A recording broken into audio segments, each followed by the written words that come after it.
I remember when one of my cousins was going to college and he wanted to go to a specific school.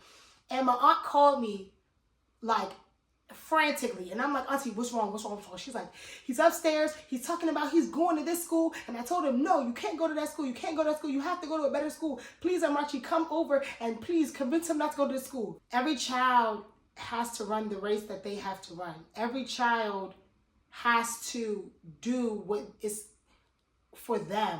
I'm the one, the original. There ain't no blueprint, I'm not neurotypical. I'm used to being the light in the darkness. They say I'm chosen, I say it ain't far-fetched. Yeah, I'm the oldest. The cape that I wear is the boldness. I'm probably the first on your mind when you think about who was the one that could hold this. No one they noticed. What's up, y'all? Welcome back to another episode of Sincerely the Oldest with Miss Amarachi. It's your girl, Miss Amarachi. If you are new here, make sure you like, comment, share, subscribe, hit that post notification button so you're notified every time I drop a new video or a new audio, which is weekly on Wednesdays at 8 p.m. Eastern, 5 p.m. Pacific. Everywhere you can listen to a podcast and on YouTube on my YouTube channel, which is Miss Amarachi. Before we start this podcast, as always, we will say a quick prayer. Heavenly Father, thank you for giving me another opportunity to speak to and through your people. Lord, I pray that you will guide and protect this conversation, Lord. Let the ears and the eyes who view and hear not be offended by anything that is said or spoken. Lord, continue to give us the opportunity and the ability to step in our purpose and to walk in our purpose. And I hand this podcast episode over to you in the name of Jesus. Amen. Amen. How y'all doing? How am I doing? I am doing good, but I know that I don't like to say good. How am I doing? Honestly, I am feeling, this is not like a feeling, but for the past few days, my eyes have been very open to a lot of things that have been transpiring in my life and around me. And just some of the things that I've been witnessing, some of the emotions I've been feeling, which are not just good or just bad. I've just been having a lot of and I think I said this last week, but I've been really introspective. It's funny because a lot of people say that when God is about to take you to another level, things start to happen in your life. And sometimes people feel like everything crumbles. I don't necessarily think that that's how I am, but I do notice a lot of shift and a lot of change, and a lot of people start acting very interestingly. And that's been happening to me over the past week and a half. I've been having a lot of shifting emotions as it pertains to other people. So I've been, again, really reflective, and my eyes have been really open because I feel like things are shifting in my life, which means I'm about to take off in some capacity. So that's how I've been feeling. But I trust God, and I know that He won't give me anything that I can't handle. So in all, I'm extremely optimistic and looking forward to what is to come. Especially because we are nearing, it's June 15th today that I'm recording this episode. We're nearing the halfway mark, right, of the year. And I am reflecting on everything that has transpired thus far. And while I have had a lot of lows, this first 6 months has been pretty good to me. Honestly, it's been better than my last 6 months of 2024. So I'm looking forward to what the rest of the year brings. But yeah, let's get into today's topic. Today, we will be talking about something that a lot of parents don't like to admit, a lot of families don't like to admit, but I think it causes a big rift in families. This topic is not just for my oldest. It's for my youngest, my middle, especially because I recognize that it's actually the youngest and middle children and not the oldest that suffer from this the most. So today's topic is called Sibling Rivalry Fueled by Family Members. Yeah, we're going to talk about sibling dynamics today. Why did I bring this up? I brought this up, I wanted to talk about this because I've been reflecting on my relationship with my siblings and the relationship that I see other people have with their siblings. And I don't ever like to feel I'm better than anybody or we're better than anybody. But I am truly, truly blessed to have the siblings that I have, because while we have our fights, we have our arguments, we have our disagreements, there might come a point in time, or there have been times where I'm just like, bruh, like, what is this? Like, this cannot break us. Like, we cannot, like, our relationship as siblings cannot be affected by this situation. We've had those times, and it's normal with siblings and family in general. But I truly feel like I have, like, such an amazing relationship with my siblings.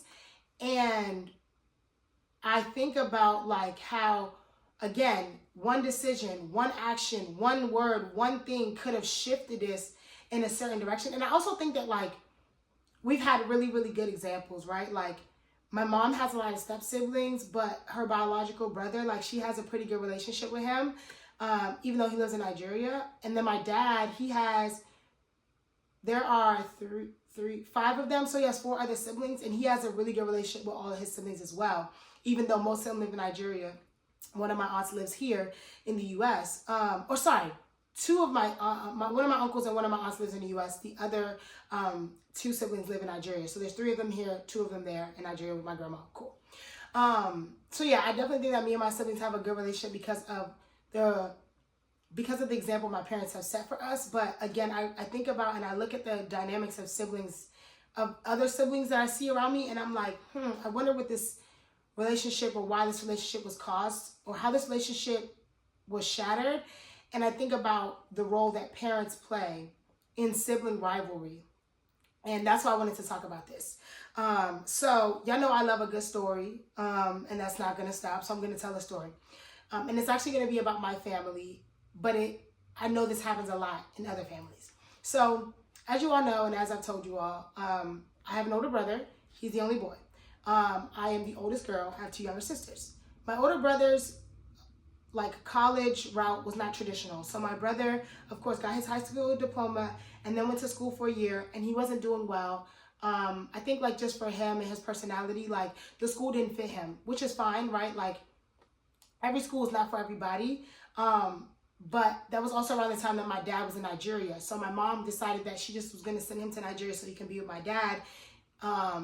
And then he went to college in Nigeria. So my brother went to college in Nigeria, got his degree, cool, came back. But his, like, college like, journey was very non-traditional.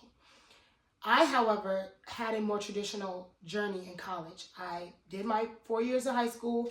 I got a full tuition scholarship to a pretty prestigious university, Bucknell University. I went, did 4 years there, took a year off, worked for that year that I was out of school. And then literally, like, the year after, so I graduated in 2018. In 2019, I went to grad school. I went to Carnegie Mellon, which is another very prestigious university. Went to Carnegie Mellon, got my master's, and then so on and so forth. So the only degree that I don't have and I don't plan on getting is a PhD, because let me tell you something, I'm tired of school. So I'm the first sibling to have a traditional, school, college route.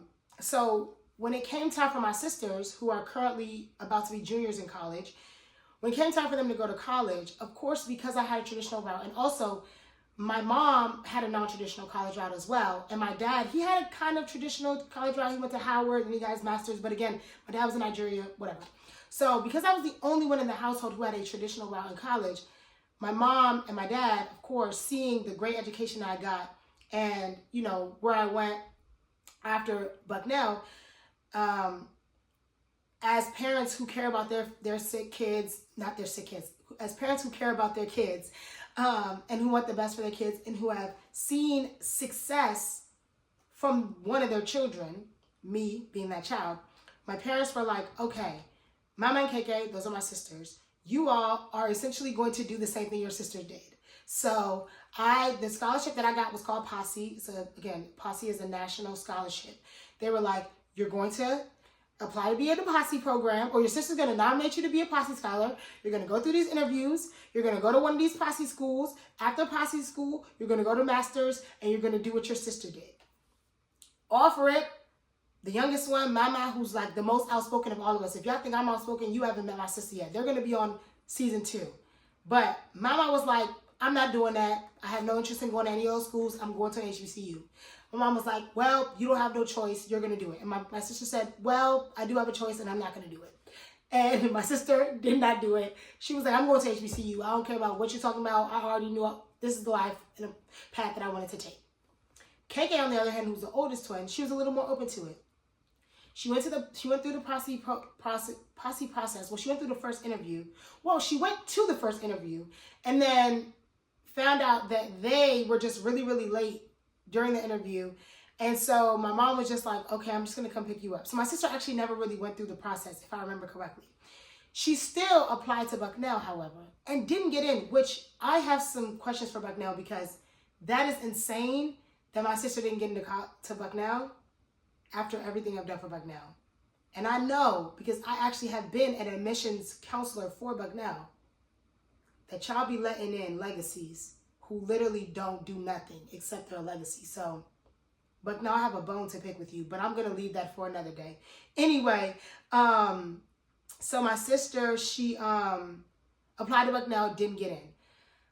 That threw a wrench in everybody's plan, because again, in my parents' eyes, they were going to do the same thing I did.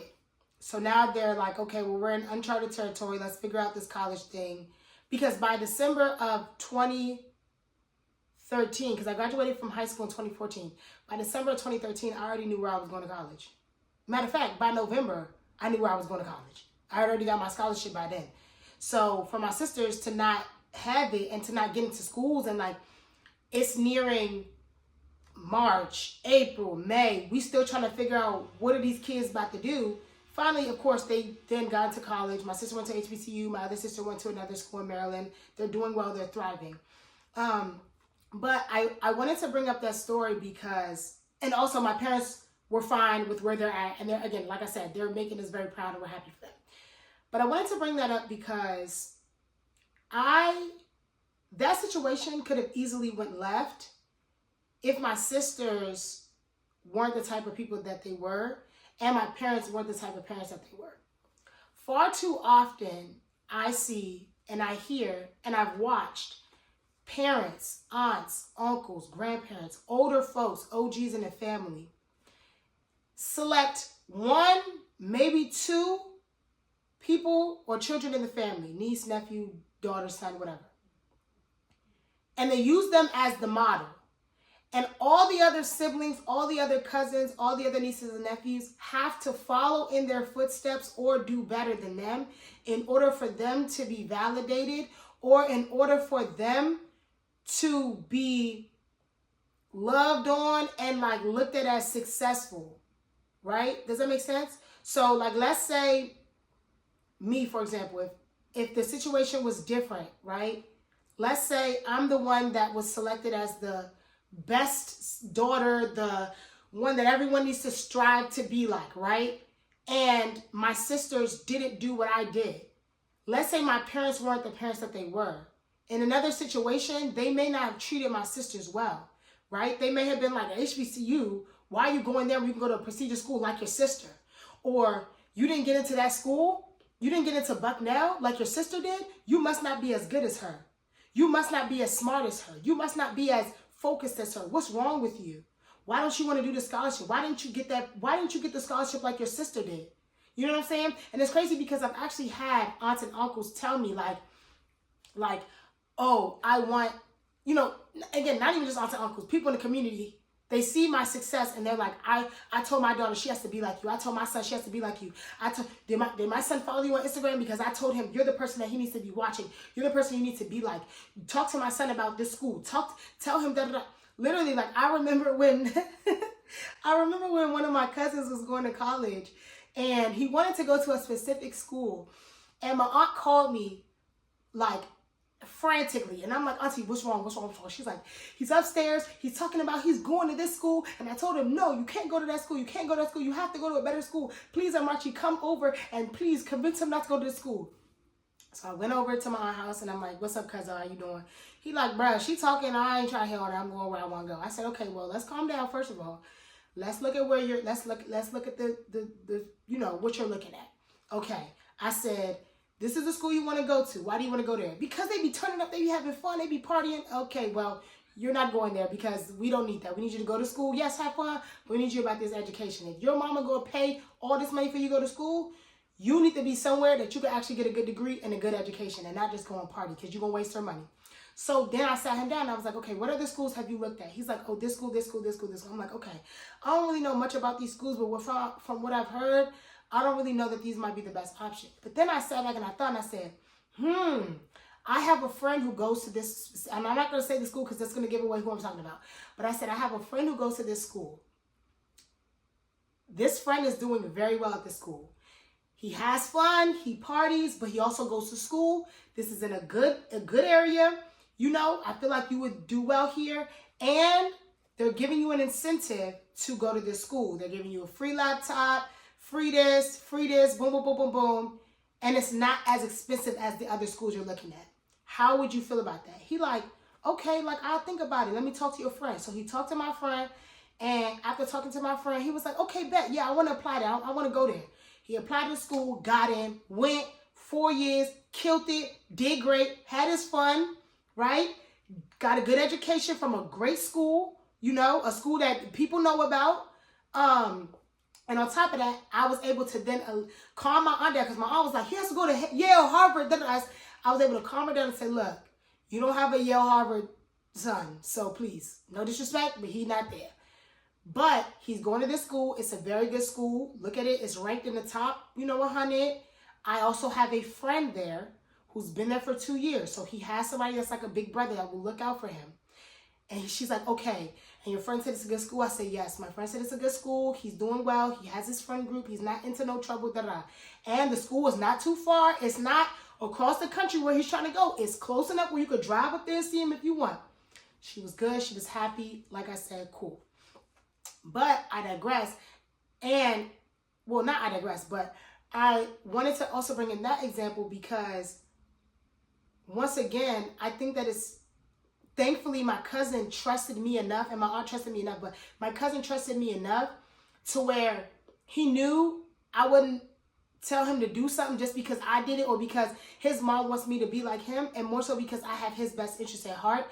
And while I'm not going to 100% be on your side, like, yeah, you should go to this party school that parties 25/8.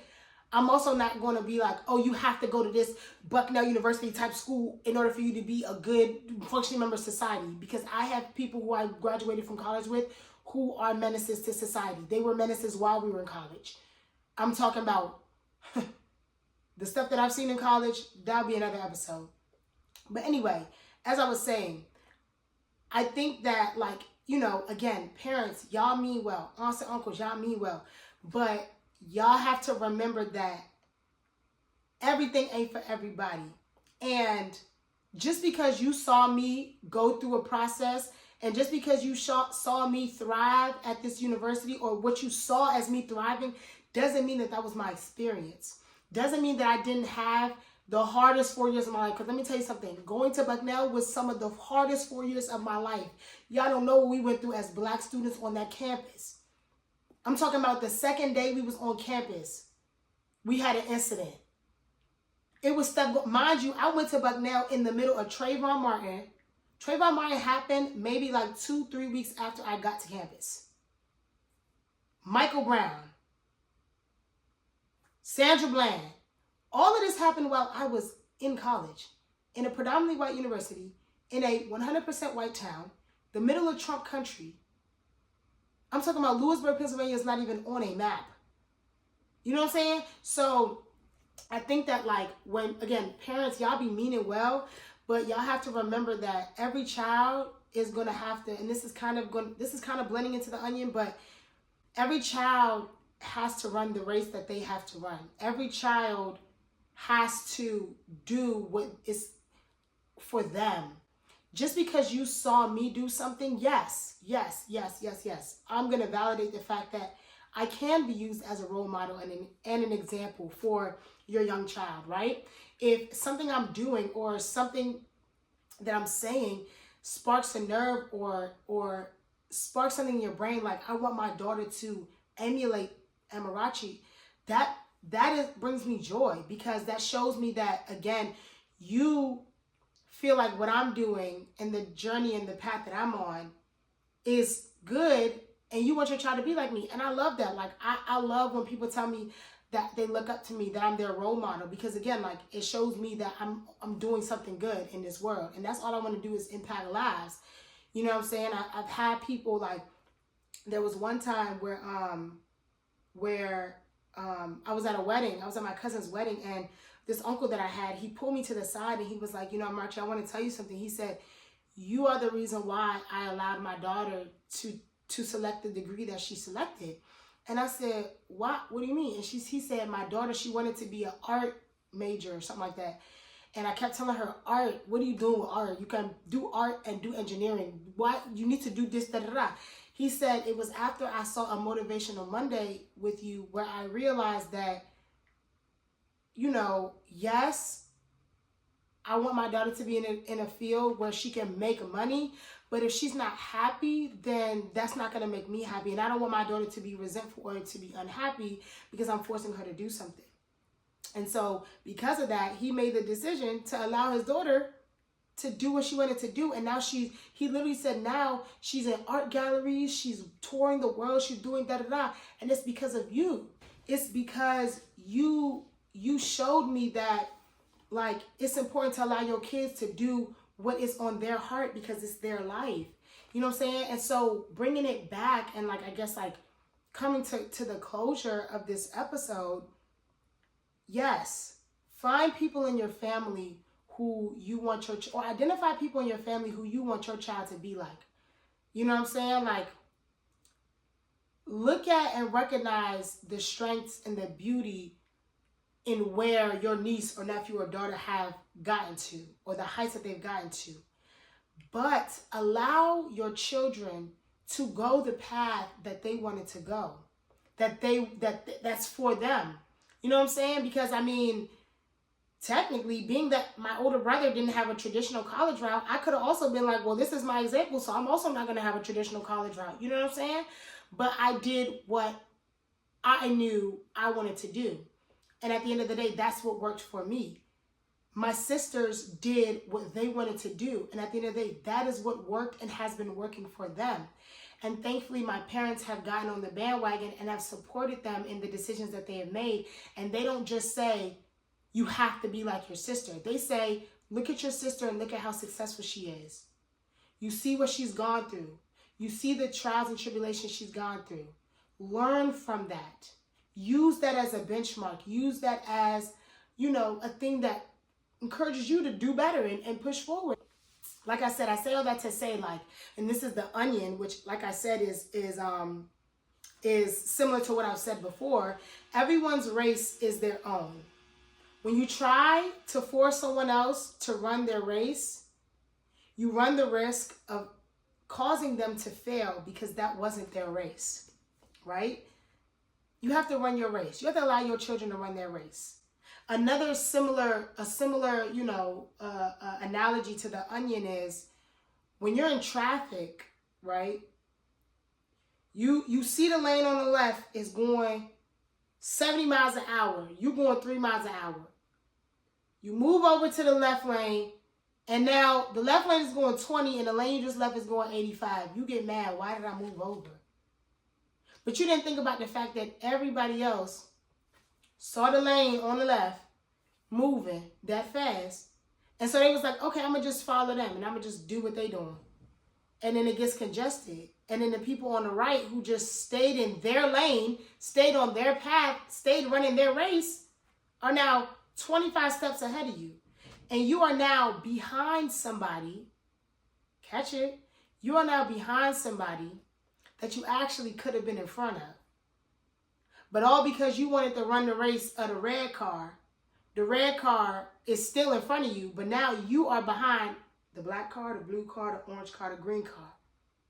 Instead, you could have been ahead of the red car if you stayed in your lane. And I know I didn't even really touch on the actual topic. I kind of did, but I guess to end it, don't allow the pressures of your family to affect your relationship with your siblings. Yeah. Don't allow the pressures of your family to affect the relationship to your siblings, because I can understand how frustrating it might be to feel like you're always being compared to your siblings and nothing you do is right because you're going in your own path. That causes a rift. That causes a change in the dynamic. And to the parents, aunts, uncles, grandparents, stop using one child or two children as the metric for success for children that aren't even supposed to be doing what the child that you're seeing as the one is the metric is supposed to be doing. Because again, you're causing issues. You're causing more trauma, pain, and heartache to this dynamic of siblings than you might realize. So yeah, with that, thank y'all for joining me as always. Make sure you like, comment, share, subscribe, hit that post notification button so you're notified every time I post a video, which again is Wednesdays at 8 p.m. Eastern, 5 p.m. Pacific. Join me next week on another episode of Sincerely the Oldest with Ms. Amarachi. Stay blessed, bold, and beautiful, and have a great week. Mwah. I'm the one, the original. There ain't no blueprint, I'm not neurotypical. I'm used to being the light in the darkness. They say I'm chosen, I say it ain't far-fetched. Yeah, I'm the oldest.